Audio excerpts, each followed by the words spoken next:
Fall ball's winding down. It's been a good fall. Guys worked extremely hard. It's been different fall for us. We've changed a lot of things up, and it's been pretty competitive.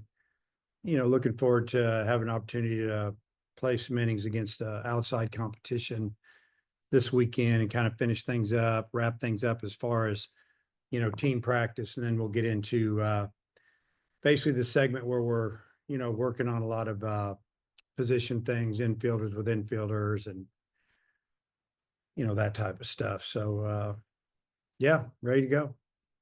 Go ahead, Bob. Yeah, Dave, you said it's been a different fall ball in a lot of ways. Could you share some ways it's been different? It just worked on having scrimmages much. That's probably the first thing I could tell you, that we don't have the near as many at bats as we've had probably the previous 7 or 8 falls here. Normally probably around 80 at bats is what you'd get in the fall. We scrimmage a lot. The guys are mostly 40 at bats maybe. And just because we've done a lot more just practicing. And what I mean by that is, working on skills and really offensively working on other things besides, just hitting, working on a lot of base running and, bunting, things like that. Put in a lot of time with that. So hopefully it'll pay off. Was that just somewhere you felt like, because you guys have been pretty successful doing it the way you've been doing it, do you just feel like you want to change it up and stress fundamentals more? Or? Yeah, a little bit more. Just, sometimes you assume things as a coach, and, the guys, they don't, when you think about the kids we get out of high school, they don't work on a lot of things. And, they probably do in high school, but in summer ball, they just play. So they're not working on refining things like base running and bunting for a hit, and maybe even throwing the ball through the cutoff man, whatever. Some organizations are better than others at teaching those things, but we put in a lot of time with that. We just felt like we needed to do that just to make sure we're good at it when spring rolls around. And so with less scrimmaging, does that put a little more emphasis on these exhibition games, kind of seeing how guys are doing in a real type game setting, I guess as close as you can get to in practice? Yeah, the thing about an exhibition game is, our hitters get to see different arms. When you get toward the end of fall ball, they might have seen the same pitcher 4 times, once a week or whatever. Might not be on the same team or face them every weekend, but you're seeing it. And when you're facing outside competition, it's just different feel. Sometimes you find out some things about guys both ways. Hey, these guys a gamer. Lights come on, here they go, and it's a little different motor. And maybe you find out that some guys are a little bit nervous right now, and this might help them get over it a little bit, heading into the spring. I'm gonna have a couple more. I'll turn back to Oliver. Thanks, Dave. Okay. Yeah, let's go ahead. Yeah, Dave, after the season ended last year, you talked about the level of athlete you wanted to have in the program and kind of wanting to be more well-rounded as a lineup. And stolen bases are way up this fall, like, almost double what you guys had at this point last year. Do you feel like you accomplished that this offseason after seeing the guys for a few weeks and seeing what they're capable of? Do you feel like you have a more well-rounded lineup this year? Well, I know that we've worked at it a lot, and we should be able to run when other teams are not paying attention. We're also going to work it into our offense, or we have worked it into our offense a lot more, where, maybe we're taking more chances. But it's, in the fall, you're going to run wild. If you think that's what you can do, and that's what we did. But it made us better. Literally the last, I'd say 10 days, our pitchers have done a lot better job of holding runners, being able to defend it. And it helped everybody. It helped us gain a little confidence in stealing bases or having the opportunity to steal them. And then, on the defensive end, pitchers, middle infielders, whoever, covering the base, whatever. It's just been good. It's helped us get better. And yeah, I mean, it's not like I'm trying to hide anything. We feel like we do have some guys that can run, And there's going to be days when the other teams are awfully good on the mound, or things aren't going our way, or the wind's blowing in. We can still hit home runs. We've got power. We've got athletes. And yeah, to answer your question, I feel like with most of the lineups we can put out there, we're going to be a lot better equipped to score runs, so to speak. And Zach Root, he had a pretty good outing the other day, but he's had a few this fall that didn't really go his way. Just how surprising was that, and how do you feel like he's responded to that adversity in fall ball?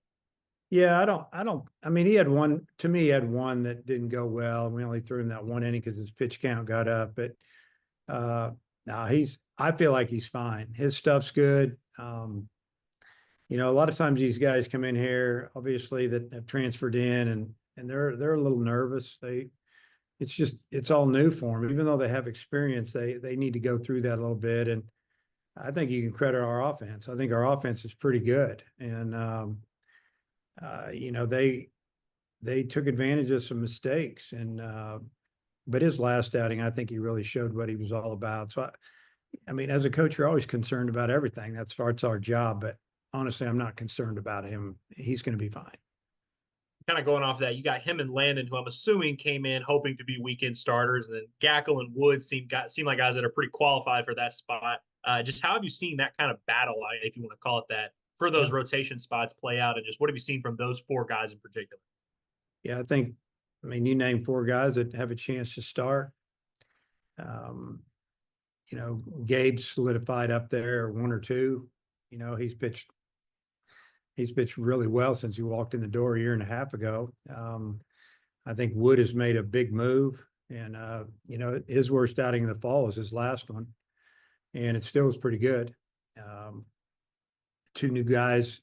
I mean, they could start. They could be out of the pen. So could Wood. So could a few other guys. So, yeah, I think everybody's adapted well. Nothing's in stone yet, and even if it was the first weekend of the 25 season, doesn't mean that's the way it's going to go when we get to conference play. I think there's still a lot of jobs to be won, and we'll figure that out as time goes on. Dudley, go ahead. It seems you've really hit on the portal guys. Just talk about how important that is to a roster these days, and you can't really miss.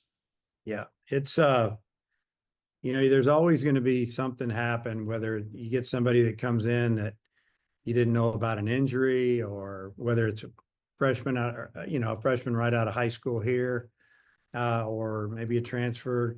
There's always some surprises. Sometimes they're better than you think walking in the door. Sometimes it's just they make a jump, and I think we've done a pretty good job of finding some guys that are really going to help us right away. For the most part, it's gone that way the last four years for us. Last year, there was a couple of guys that were beat up or whatever that didn't have great years, but I feel like that, like you said, we've done a pretty good job of getting guys in here that want to get better. They're bringing what they've already got going for them in, and they're letting us coach them, and it's super important. You just can't make too many mistakes, and I think if you do make a mistake, guys can help you some way. Maybe not as much as you were hoping, but I feel with this group right now that we have a chance to really elevate where we were last year. We brought in some really, really talented young freshman pitchers that I'm excited about. These guys throw strikes, they compete, they've got good stuff, and it's a really good mix. And I guess one of the toughest things as a coach is when you've got to get your roster down to take it into the spring. How important is this weekend kind of finishing that off? Yeah, I mean, you always looking, always watching, always trying to figure it out. The weekend, yeah, somebody might step up. I don't think anybody's going to change my mind on if they're good enough to make the team or whatever. We've got a lot on our plate going forward with the possibility of a 34-man roster next year walking in the door, and you're signing kids in November. You got kids in here now, and there's not a Division I program, at least at the Power 4 level, that is not really, really concerned with this. I don't understand it a little bit when it comes to, taking opportunities away from, male baseball player athletes and putting this walking in the door roster on us instead of letting us have more than 34 next August, so to speak. There's going to be hundreds of really good baseball players in programs or coming out of high school that are going to have to find new places to play, or because teams can't get them on their roster now. I don't like the way it's all gone down, and I know I'm rambling. It's another issue that we're dealing with right now. But yeah, it makes it really difficult. Appreciate it. Come back around, Bob. Yeah, Dave, I'm sure you're going to use a lot of pitchers, but do you know who you're starting Friday? And do you have a starter Saturday, or just kind of wait and see about Saturday? Well, we'll start, Gackle Friday, and we're planning on pitching tomorrow, like 6 or 7 guys. Could be more, if they make us pitch more because it doesn't go great. We'll do what we need to do. So kind of the way it's going to work, the first game, Friday's game, will be a regular 9-inning game. If somebody wants to run because they have run a player for one of their starting defenders, so to speak, because there's little issues, because I was talking to Coach Holliday yesterday, and I think they've got a guy or two that getting close to maybe hurting a hamstring or something, and I'm all good with it. We don't have that issue yet. Hopefully that doesn't happen today at practice, but they can run somebody, so they'll be a little loose there with the rules, and then, but we'll play 9, and then the way we're going to work it on Saturday is we're going to probably play 10 innings, but we're going to play 2 5-inning games. We talked about this yesterday, and we had talked about it when we originally were making plans to do this and to play a little bit more than maybe 9 innings. So we decided to go 10. So at the end of 5 innings of the first game on Saturday, we'll take a 10 or 15-minute break, let them fix the field again, and then we'll start up as soon as we can and play 5 more and finish it up. You probably plan to play most of your position guys, give everybody some at bats and some time in the field. Not necessarily. Not everybody. Okay. So, And then somebody's why I think Andrew's the other Andrew is doing something, but he had some personnel questions because I haven't paid as much attention. But I guess he asked about Rocco Pepe. I know he didn't scrimmage Friday. Is he okay, or is he dealing with some health stuff? yeah, he tweaked something in his back. So he's real close. I mean, he would have been a guy that probably at a minimum would have been our starting designated hitter this weekend. But I don't think, as of yesterday, he's ready to go yet. He hasn't taken batting practice in about a week now. So we're just letting him heal up. But yeah, that's kind of his situation. Okay, and then Brenton Clark, I think he started, but I was not out there Sunday, but Dangle or somebody said he fouled a pitch off his leg or foot or something. Is he okay? Yeah, he's fine. So he can play.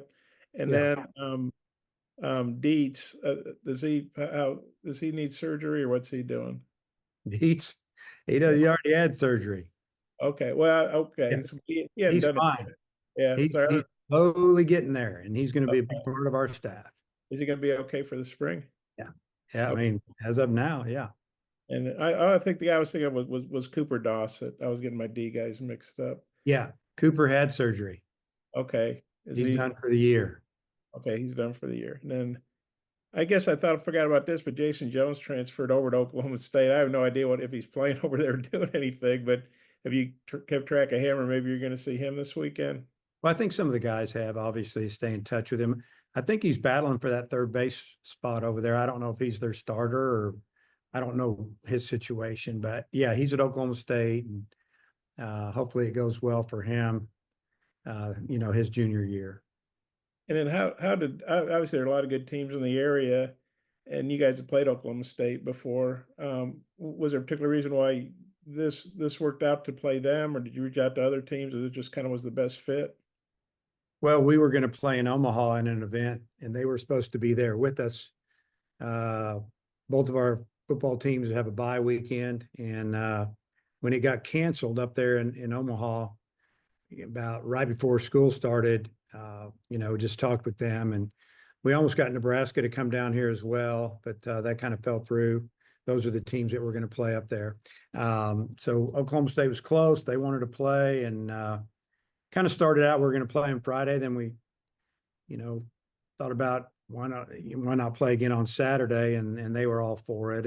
And for them to take a road trip and kind of get the feel for playing on the road, and I'm sure we'll have a pretty good amount of fans out there. It'll be good experience for both teams that way.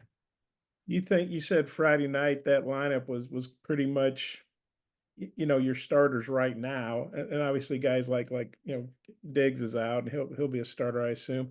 But do you plan to start the same lineup Friday as this Friday as you did last Friday, pretty much? Yeah, it'll be real close. Maybe one change, but unless something happens today in our workout, we'll pretty much go with that. Okay, I'm good. Thanks. Okay. Mason? Yeah, Coach, with Dossett, I just wanted to confirm, was that Tommy John, and when did that happen? I might have missed it. Well, it happened last year at Texas A&M, and it wasn't completely torn. It was just kind of weak, and they thought they could rehab it back, and it didn't. It's just too much pain in there, and it was bothering him, and kind of to the point where we went in and had it evaluated again, and it had gotten a little bit worse. So just decided to get it fixed. And you can talk to Corey about all the details, my trainer. Thank you. Yeah. Yeah, let's close it out if you got anything. Yeah, Coach Kahio Aloy, it took him, I guess, a couple weeks to get going in fall ball a little bit, but then he went through a stretch where it was like everything coming off his bat was 114. It seems like him and Michael Anderson bring similar skill sets there at first base. Do you see a ton of separation between those two guys? Well, Michael's better defender, and Aloy, he's still learning the position. He may end up being an outfielder down the road. Last year at BYU, he just DH'd. He didn't really do anything, and they signed him as a pitcher, if that tells you anything. So they didn't have him hit in the fall, and so he had a lot of time off from swinging the bat, trying to become a pitcher. And yeah, so he had he had a couple really good weeks there. Last week it didn't go great for him, but he's he's definitely a threat at the plate, and he doesn't get cheated. Pretty good eye, but he's had some really good days, and you'll see him this weekend, probably DHing a little bit.